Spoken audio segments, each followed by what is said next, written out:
কারণ খেলাধুলা না করলে মানসিক বিকাশ হয় না, সুস্থ সবল না থাকলে পড়াশোনার মন বসে না।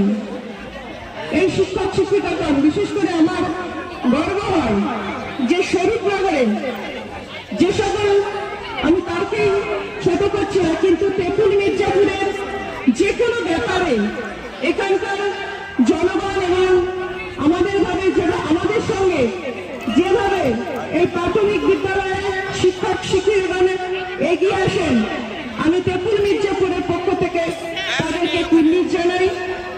আপনারা জানেন যে আমরা রাজ্যের মাননীয় মুখ্যমন্ত্রী মমতা বন্দ্যোপাধ্যায় এই ছাত্রদের একটু পিছনে যান, যে আমরা যখন পড়াশোনা করেছি, আমার আগের থেকেও যারা সিনিয়র আছে তারাও জানেন যে এই শিক্ষার পেছনে কোন মুখ্যমন্ত্রী এগিয়ে আসেনি।